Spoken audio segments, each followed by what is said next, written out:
I'm going to order that as a condition of your probation, you enter and successfully complete the SAFE program.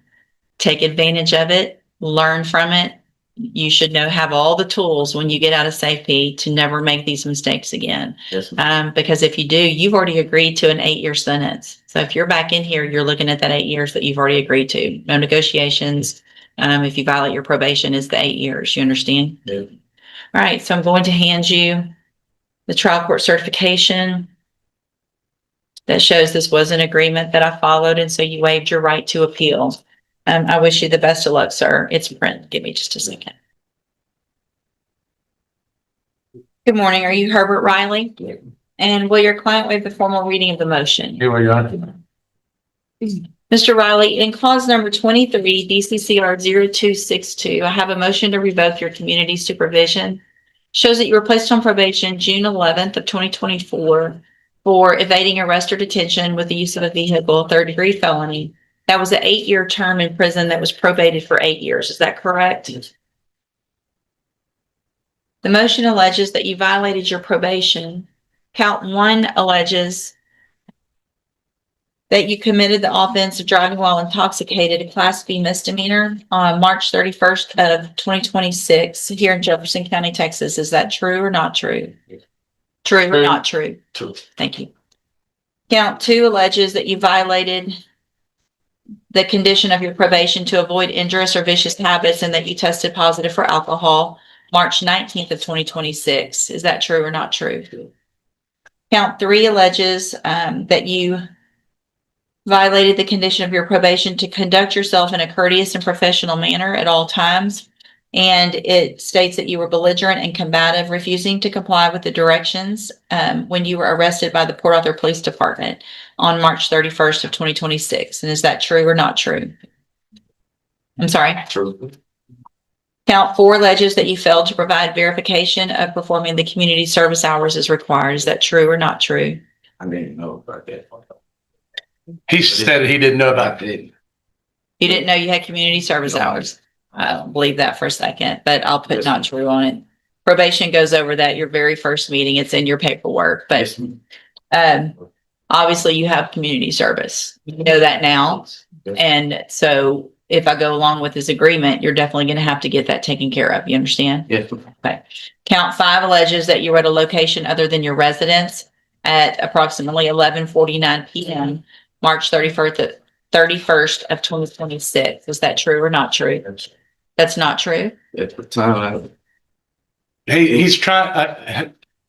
That's when you were arrested, right? The issue, Judge, is that he was on his way home and he got in a wreck. He was leaving before his curfew. I've explained that to him. He can explain why he was out after his curfew, but he was. I mean, So you had a wreck while you were driving drunk. it's 8:30. Well, I'm stayed up the street. where were you at 11:49? Were you at I home? was gone. I was in the cop car. Okay.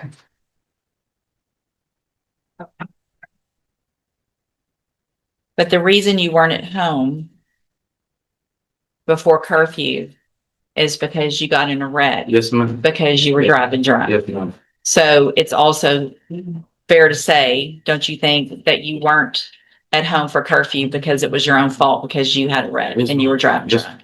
Okay. So is that true or not true that you were out past curfew?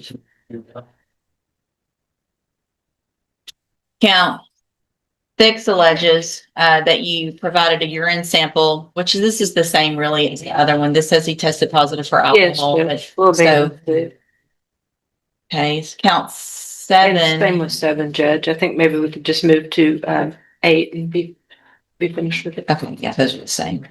Count 8 alleges that you failed to submit to alcohol and or drug screening February 6th of 2026 and March 9th of 2026. And is that true or not true?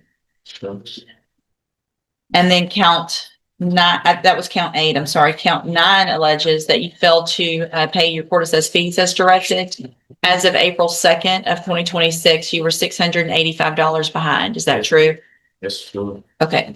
Did you enter your pleas of true to counts 1, 2, 3, 5, 8, and 9 freely and voluntarily?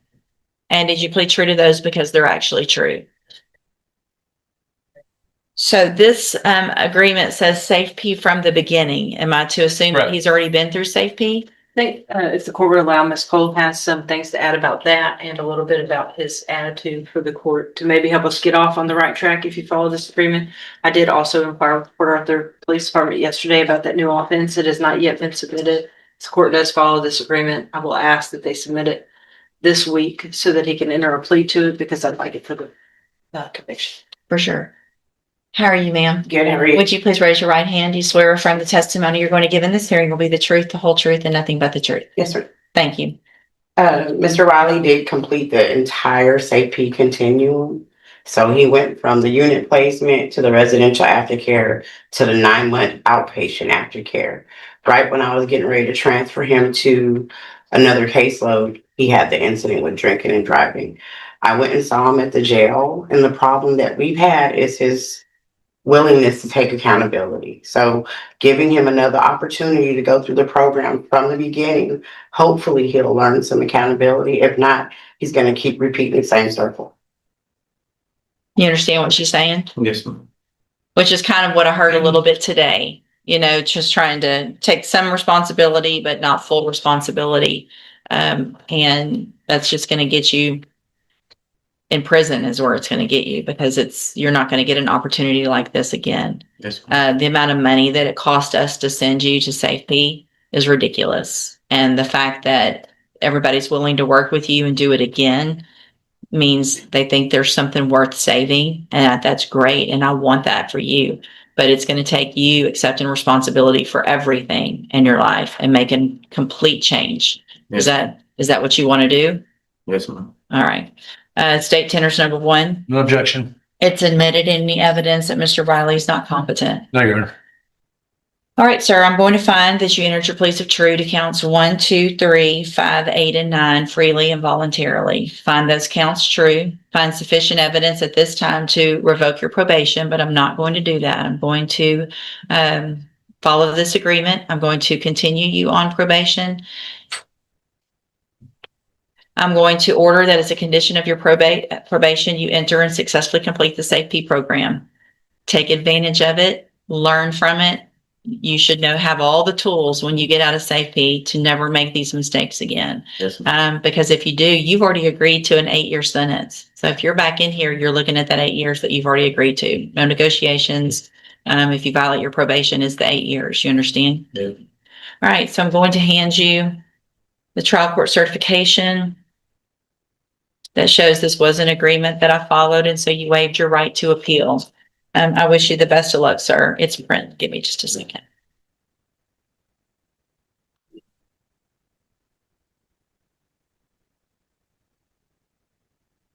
And then as soon as that other case is filed, you'll have to take care of that because you won't be able to leave to go to safety until that takes place. So they'll get you over to misdemeanor court on a jail day as soon as that's filed, okay? Thank you, Judge. Thank you.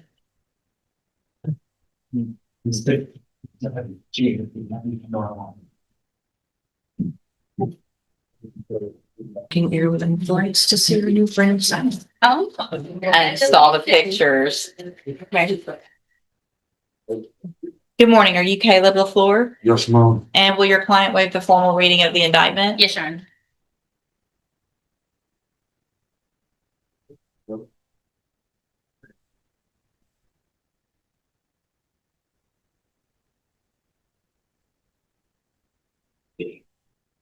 So this is the one, so it's not a first. No, we amended the indictment to 3rd degree. I didn't write that at the top for some reason, but I see I wrote it in. All right, Mr. LaFleur, in cause number 26 DCCR 0039, you're charged with a 3rd degree felony offense of theft of property. And that is from December 14th of 2025. And how do you plead to that charge? For December 14th? November, did I say December? Yes, Sorry, November 14th of 2025. ma'am. Are you guilty or not guilty? Guilty. Are you pleading guilty freely and voluntarily? Yes, ma'am. And did you plead guilty because you actually did what they charged you with? Ma'am. I have here on the tablet some documents that have your signature on them that the state's marked as exhibit number 1. Before you signed these, did you go over them with Ms. Holmes? Yes, ma'am. Do you fully understand them? Yes, ma'am. And do you understand if I follow the agreement that you made with the district attorney that you'll be waiving or giving up any right to appeal? Yes, ma'am. Do you also understand if you're not a U.S. citizen that a plea of guilty or no contest may result in your deportation, exclusion from admission to the country, or denial of naturalization under federal law? Yes, ma'am. State tenders number one. No objections. It's admitted. Is there any evidence that Mr. LaFleur is not No, competent? Your Honor. All right, sir, I'm going to find that you entered your plea of guilty freely and voluntarily. Find that you're mentally competent and you understand the nature and the consequences of your plea.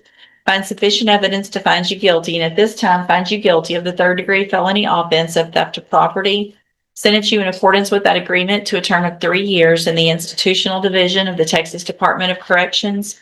You will receive credit on that sentence for any time that you've been in custody that the law gives you the right to receive. I've handed you the trial court certification that shows that this was an agreement that I followed, and so you waived your right to appeal. I also handed you a written admonishment regarding your ineligibility to possess a firearm or ammunition. Because of the judgment entered against you, you're ineligible under Texas law to possess a firearm or ammunition. Possession of a firearm or ammunition could lead to charges against you. If you have questions about the laws that make you ineligible to possess a firearm or ammunition, or about how long that lasts, you can talk with Ms. Holmes. All right, good luck to you, sir. You can go back with the baby. Oh, Your Honor, if I may, one moment. Mr. LaFleur has provided a unsworn statement taking full responsibility for this event. He does have a co-defendant who he is apparently exonerating of any responsibility, but since it's unsworn, may I ask him to review and let us know if this is in fact his statement while he's on the record? Sure. that's Thank what you. I'm asking. Thank Yes, it is. Okay. Everything that's on the thing is everything that happened. You want me to read the statement or? No, sir. As long as you're just letting us know you're under oath right now, that Yes. that is your statement and That's that my statement. and everything in there true and correct. Everything's in there and true and correct. Okay. Thank you, Your Honor. Thank you, Ms. French. Thank you, sir. Thank you.